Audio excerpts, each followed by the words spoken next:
This is a great Calculus 2 problem. Let's find the Taylor polynomial of degree n for, this should be f of x. Sorry about the typo. For f of x near the given point A. So here's my f of x. A is 2, n is 4.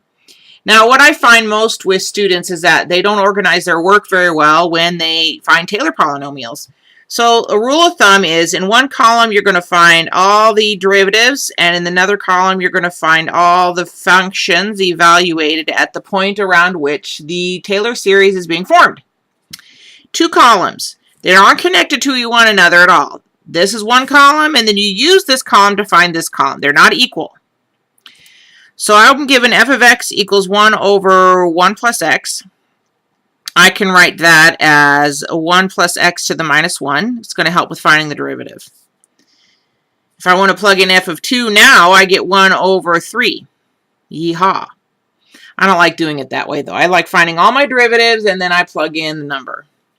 So f prime of x is equal to minus 1 plus x to the minus 2.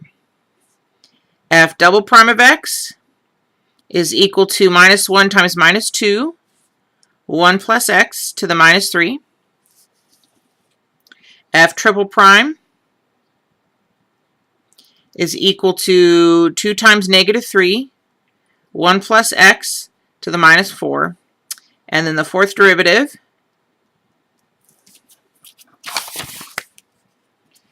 is equal to negative 4 times negative 6, 1 plus x to the minus 5. Now I'm going to do a little simplifying because I do have to plug in 2 into each of these. So that's minus 1 over 1 plus x squared. This is going to be 2 over 1 plus x cubed. And this is going to be minus 6 over 1 plus x to the fourth. And this is going to be 24 over 1 plus x to the fifth. All right. F prime of 2 is equal to minus 1 over 3 squared. F double prime of 2 is 2 over 3 cubed.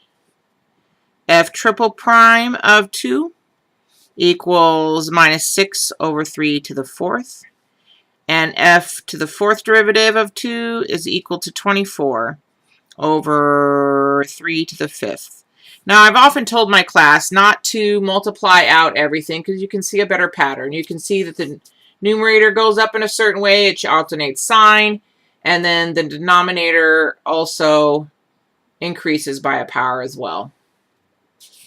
So if I put this all together to find my polynomial, Taylor polynomial of degree 4. Now, the formula for the Taylor polynomial, you can just Google general formula Taylor polynomial and it will show up. I found it on Paul's notes online.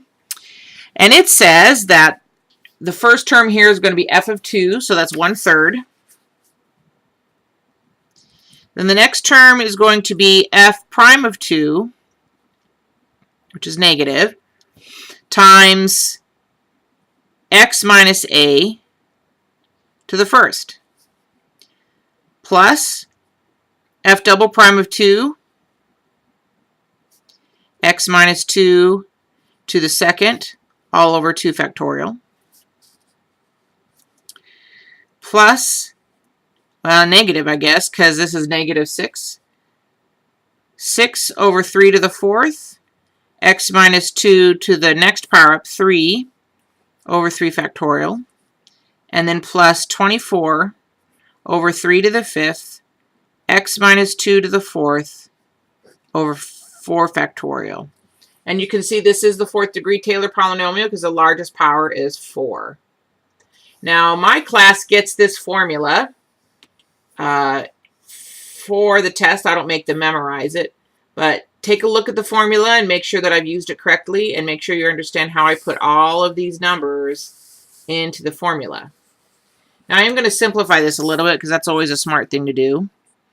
P4 of x, so that's 1/3 minus x minus 2 over 3 squared, plus, well, I know that 2 and 2 factorial are the same number, so that's going to go away. x minus 2 squared over 3 cubed minus, I notice 6 and 3 factorial are the same number. So I have x minus 2 to the third over 3 to the fourth. And the same thing here. How do I notice that? Well, well, first of all, I know my factorials. Second of all, when you take a look at the derivatives, let me finish writing this here. When you take a look at the derivatives, you can kind of see the factorial here. How did I get to this 24? I did 2 times 1 times 3 times 4 times 5 to get 24. Actually, it's 2 times 1, 3 times 2, 2 times 1, 3 times 4 times equals 24. So that's a factorial that's coming up there in the numerator. The next one will be 24 times 5, which is 3 times 4 times 2 times 1 times 5. So there is my Taylor polynomial of degree 4. If I want to find the expression of the general term, I have to think about the fact that this is going up by a power of 1, and so is this, but they're off by 1. So if I make x minus 2 to the k, then I have to make 3 to the k plus 1. And then I have to realize that my signs are changing. So the first one, when I plug in 0, I should get 1. When I plug in 1, so this should just be k should work. I don't know, I'm going to try this. K equals 0 to infinity. So let's see. If I plug in 0, I get 1 here, I get 1 here, and I get 3 here, which works. If I plug in 1, I get minus 1, I get 1 here, and I get 3 squared here. So it looks like it's going to work. So P sub, well, this is actually P of x. This is the Taylor series because it goes off to infinity. But my a sub nth term, or my general term, is going to equal minus 1 to the k, x minus 2 to the k, divided by 3 to the k plus 1. Now, if I'm going to find the radius of convergence, I also have to have a, this should be a k here, a sub k plus 1, which is going to equal minus 1 to the k plus 1, x minus 2 to the k plus 1, divided by 3 to the k plus 1, plus 1. And this bit right there is equal to k plus 2, which is going to be important when we make our next step.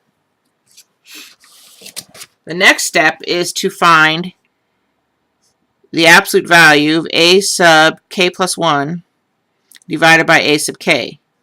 Now, because the absolute values bars are there, I don't have to worry about this sign change at all. So I'm just going to leave it off. So this is equal to x minus 2 to the k times x minus 2. I can separate the k plus 1 into x minus 2 to the k, x minus 2 to the first.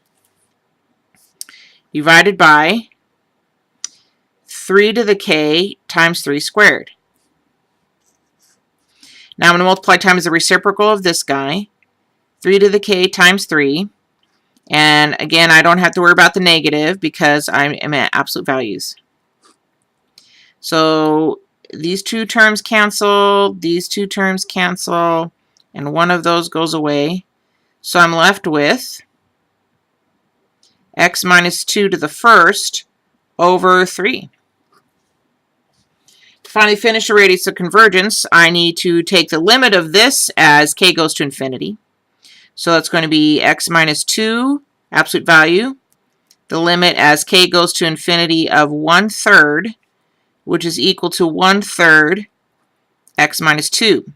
And if you take a look at the test for radius of convergence, I forget the official name of it, this number here turns out to be k, and r is equal to 1 over k, so r is equal to 3.